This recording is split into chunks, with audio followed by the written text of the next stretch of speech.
Alright guys, hey, what is up? If you were just listening to the previous show, somehow we got disconnected for whatever reason, and it cut off my show after that song, so I do apologize about that. Hopefully you are back and listening now. And that song that you were listening to was Your Mother's Got a Penis, if you were listening to that previous show. So we're gonna do this one pretty quickly here. I've got Ring of Honor. First show following Ring of Honor's huge Final Battle show, although it was taped well before. I'm just going to give you the results. Real quick rundown here. We got Will Ferreira versus Caprice Coleman. Both men are DQ'd for trying to go after each other with chairs. They had to be separated, and it came to a no contest.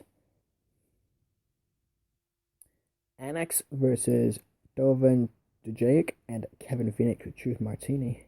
And Annex wins via pinfall.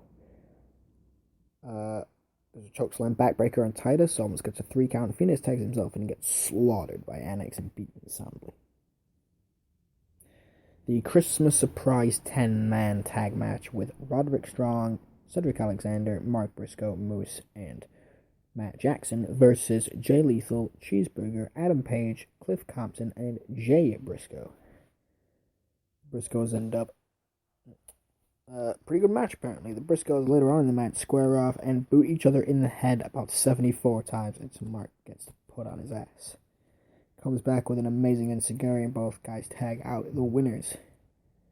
At the end of the match were Roderick Strong, Cedric Alexander, Mark Briscoe, Moose, and Matt Jackson via pinfall. And it says Froggy Bow. In other news, Sami Zayn, at least it looks like Sami Zayn is going to be returning to WWE soon. What's going on there? We've got a couple injuries. It looks like King Barrett, Wade Barrett, is still injured, and it looks more serious than they thought. However, Stardust has been cleared, but he hasn't worked Raw or SmackDown. I'm not sure why, but he has been cleared. Now, we could talk some TNA if you guys want. If you guys are a fan of TNA, just to be aware, it looks like Red Dragon, Kyle O'Reilly, and Bob Fish are once again negotiating with TNA. These are guys that really should be in WWE and not even talking to TNA, but as we know, WWE are surprisingly stubborn at times. So we can take a look at the tribute to the troops. The WWE tribute to the troops happened. It drew 1.8 million viewers on Wednesday night. It was number 2 in viewership, behind college football. This is in business wrestling news. The stock market closed early today, but WWE stock was down 1.35%, closing at $18.77. Today's high was $18.90, and the low was $18.31. Yeah, it's pretty boring. Also, Xavier Woods has unboxed an HD Lego gaming thing. You go ahead and follow him online. Yeah, the rest of the show is pretty boring, I'll be honest with you. I'm trying to get this interview here that I want to talk to you guys about, but I can't seem to bring it up.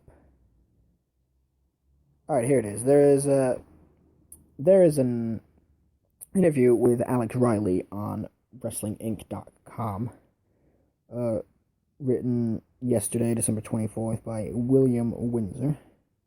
But this was actually done on the Wrestling Compadre Slamcast.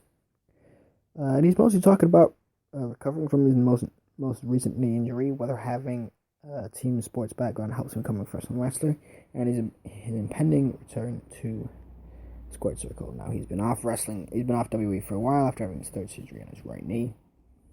Rehab's taking a lot longer. I mean, you can go on and read the full interview, again, on Wrestling Inc. And in regards to that, we don't really have much more in the way of news as far as WWE is concerned, as far as Ring of Honor is concerned. Again, it's Christmas week. There's not going to be a whole lot to talk about. So this is just really the ending of the other show, which unfortunately got removed or whatever for whatever reason. But I'm glad you guys have watched. I thank you for watched. I'm glad you guys listened. Feel free to follow me on Twitter at ediblemonks. Right there, you can shoot me a quick message saying what you want me to talk about. If you want more music, if you want less music, if you want more independent stuff, if you want me to cover UK independent scenes, or other independent scenes around the world. I'm not too familiar with stuff outside of the UK other than Ring of Honor, really. CZ Dub's pretty good. They just have their Cage of Death, to be honest with you. Go ahead and check out Cage of Death on the CZW Studios app. Let's go ahead and Google CZW Studio. That's $9.99, and you can actually catch some WSU, some women's superstars underground. You can also catch some local UK wrestling. They have a company called TCW, Title Championship Wrestling. We're hoping to secure an interview with someone. I'm hoping also to get a co-host, because me just talking is kind of boring. But yeah, follow me on Twitter at ediblemonks. We'll be able to follow the show when the show's going live and things like that. Thank you so much for listening, and I will see you guys next week. Probably next week, Saturday, unless something crops up during the week, in which case we'll be making a quick brief. Anyway, to close the show, as always, the opener and the closer from now on is going to be the old SmackDown theme with Beautiful People. Thank you. Not the whole song, because that's copyright infringement, but here you go. Here's the beginning of the Beautiful People.